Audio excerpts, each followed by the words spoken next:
What up, YouTube? You already know. Big Lou tapping back in with what it do with Big Lou and MZR2.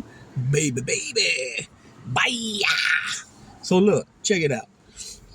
As you guys can tell from that thumbnail, if you don't know who that is, I find that very hard to believe that you don't know who that is, unless you're some young person, or you might be from another country. But that is one of the greatest baseball players to ever step on the field, on the diamond, in the Major League Baseball, right? ML, aka MLB, right? The big leagues, right?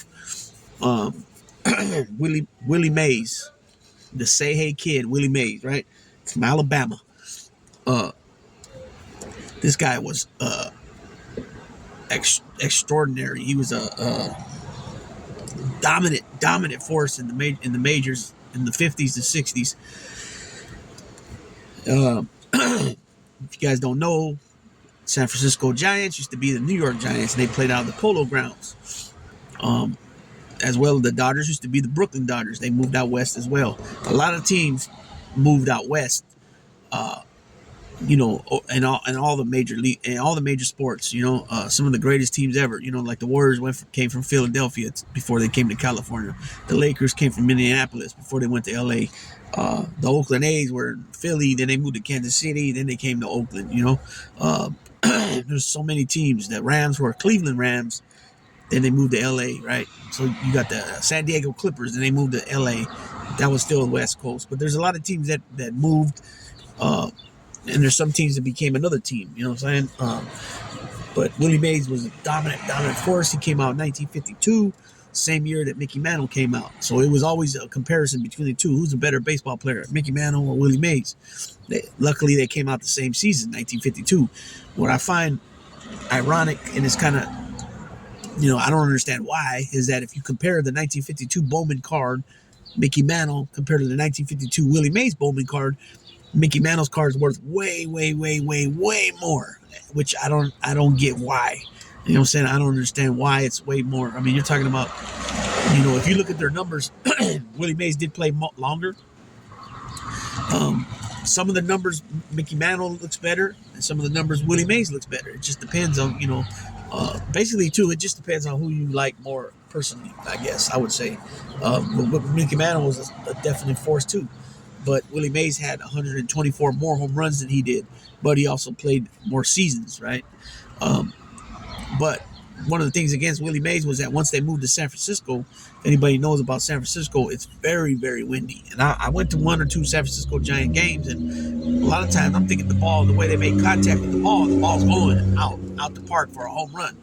And that wind gets a hold of it and brings it back in, and then it becomes an out. You know what I'm saying? So it was always said that if Willie Mays didn't play in San Francisco, he probably would have had well over 700 home runs.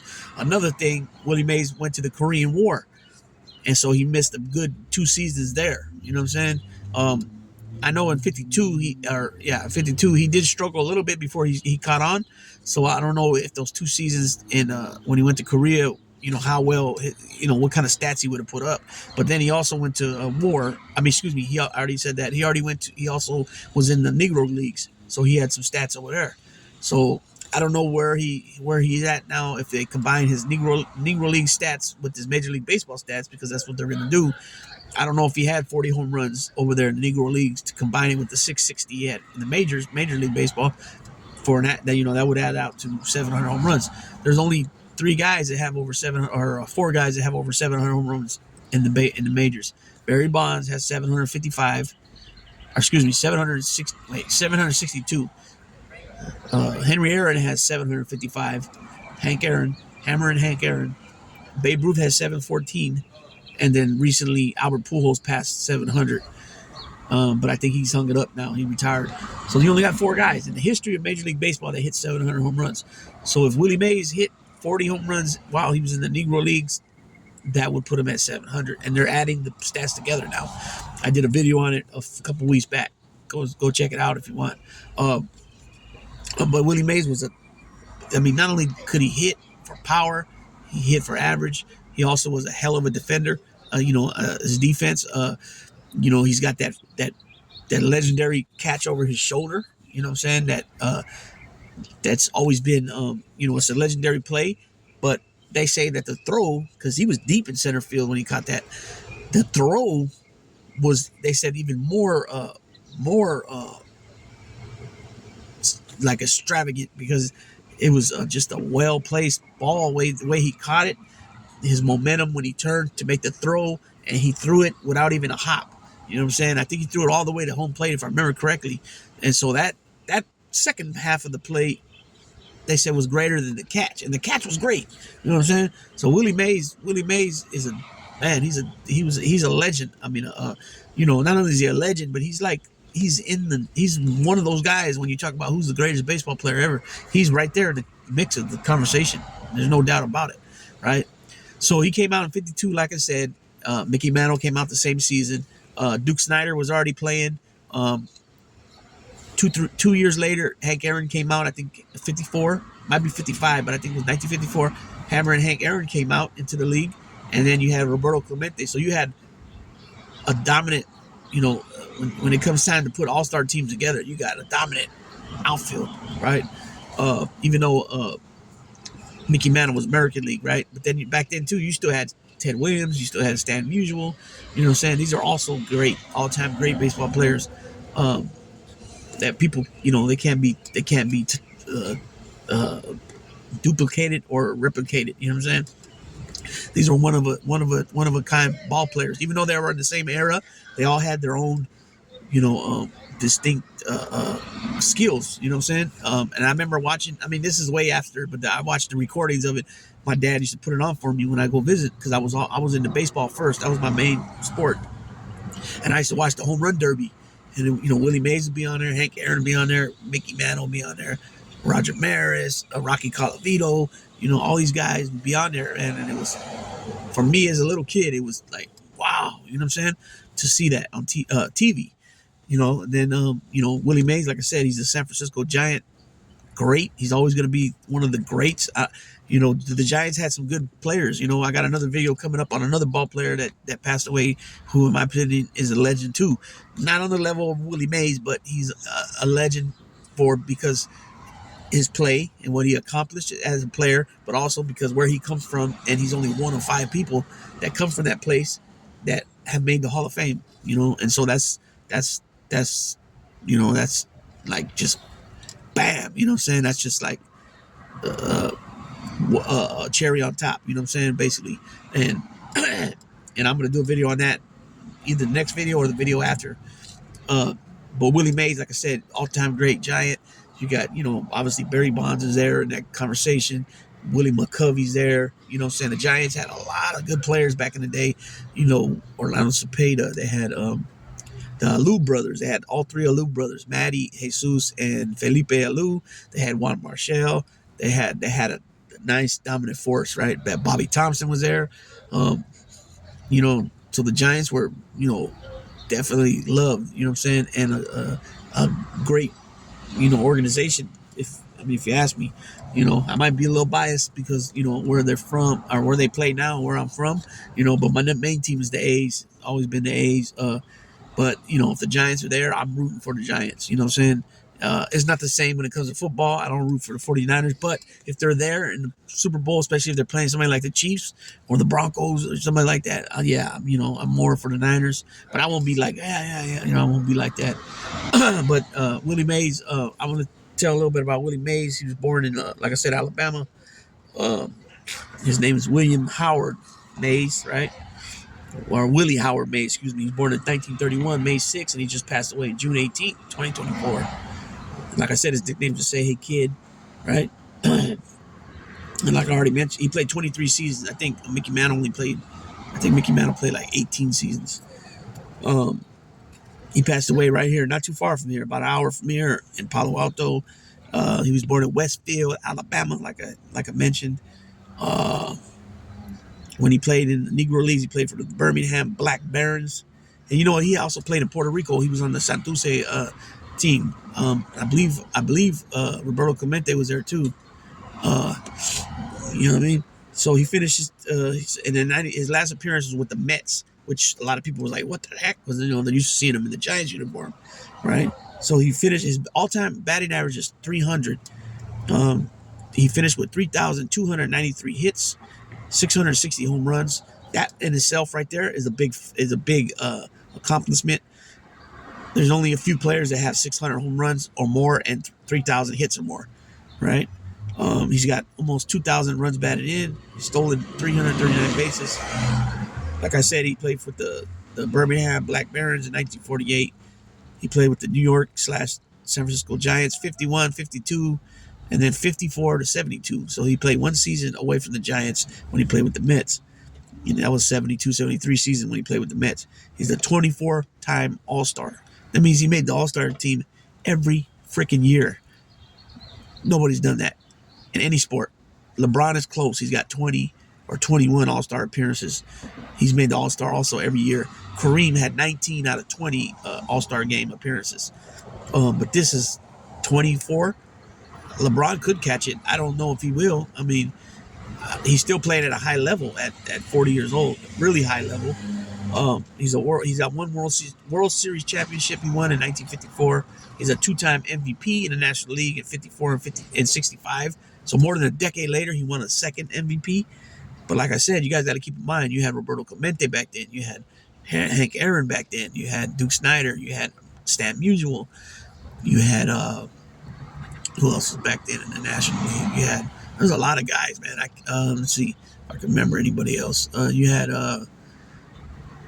I can't think of it right now, but there was a ton of guys. You had McCovey. You had Orlando Cepeda. They got MVPs also. He won the Roberto Clemente Award in 1971. NL batting champion in 54. Let's see. He's a four-time NL home run leader, 55, 62, 64, and 65. Four-time NL stolen base leader, 1956, 57, 58, and 59. Hit 4 home runs in a game on April 30th, 1961. San Francisco retired his number 24, and the Mets retired his number 24. He only played one season with the Mets, and they retired his number. He's on the San Francisco Giants Wall of Fame. Well, that's a no-brainer, right? Major League Baseball All-Century Team. Major League Baseball All-Time Team. He was voted in 1979 with 94% of the vote. I don't understand how he's not 100%. How he didn't get 100% of the vote. That's ridiculous. I don't understand that. So, like I said, he played born in Alabama, Westfield, Alabama. He was an all-around athlete. He joined the Black Barons of the Negro League in 48, playing with them until the Giants signed him. Upon his graduation from high school in 50, he debuted in the major leagues with the Giants and won the Rookie of the Year award in 51 after hitting 20 home runs to help the Giants win their first pennant in 14 years. In 54, he won the MVP, like I mentioned. And he won it again in 65. He led the Giants to the 62 World Series, this time losing to the New York Mets. He ended his career with a return to New York after an early season trade to the Mets in 72. After retiring the team's trip to the 73 World Series, he served as a coach for the Mets for the rest of the decade before rejoining the Giants as a special assistant to the president and general manager. And like I said, he was a 24-time All-Star, tying for the second most appearances in history. He led the NL in home runs 4 times. I wonder who they got. Now I'm wondering who got that. So Willie Mays, they say he's Barry Bonds' godfather. I'm not, and that's why Barry Bonds used to wear number 24. Willie Mays, just like I said, Willie Mays was he was a one-of-a-kind player. I mean, yeah, you had Hank Aaron, but Willie Mays was before Hank Aaron a couple seasons. They played pretty much together. They were, like this all the way through their careers.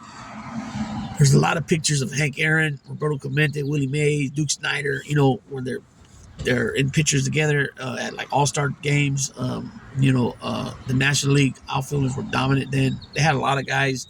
There's a lot of legendary players from that time era. Obviously, it was a different time era. Some things have changed since then, but keep in mind that during this time, racism was really big, and it didn't matter if you were a star baseball player like Willie Mays. You couldn't use the same bathroom. You couldn't sit in the bus here and there. You had to, there was all kinds of these rules that blacks allowed, whites only, all during this time. Just imagine how some of the stress that could have put on some of these players, and they still performed at the highest level. I think that alone is a great accomplishment, because you got now. I mean, nowadays because they got a diagnosis for everything. They got a pill for everything, and it's a lot easier nowadays for people to be labeled as suffering from this or that, and then a lot of times the people just go with it. And in my opinion, a lot of things are, not saying they're not suffering from things. I just say that now with the research and all that, things tend to be taken care of, I guess, quicker than ever. Back then things were swept under the rug, such as, weirdo stuff that was going on, racism, things with the family, stuff like that. You hear stories all the time about these type of things. But nonetheless, this Willie Mays and all these other players, Hank Aaron, Roberto Clemente, they Jackie Robinson, these guys still played at a very, very, very high level. That still to this day, 50 plus years later, yeah, we had our Barry Bonds and we're Ken Griffey's, these guys, but you just can't. I mean, obviously it's a different time era, but I just think it's hard to compare. Just like it's hard to compare. Excuse me, it's hard to compare. Ali to Tyson, who would win, and the '96 Bulls to the 2016 Warrior teams. We'll never know because we'll never play each other. So, but in my opinion, Willie Mays is definitely in the top 5 all-time baseball players. I would even probably put out, top 5 for sure. I think he's got to be number 2 or 3 all-time. Barry Bonds got to be there, and then again, you got the questions about the steroid use, this and that. Back then, these guys were not doing that. Willie Mays and Hank Aaron, these guys were not doing that. They were smashing that ball like crazy, you know what I'm saying? So that also got to be thumbs up for them, salutes to them, no doubt. And that's the difference that places these guys above, in my opinion. You know what I'm saying? So Willie Mays died at 93 years old. Very long life. This guy was cherished by so many people. He was a San Francisco Giant alumni.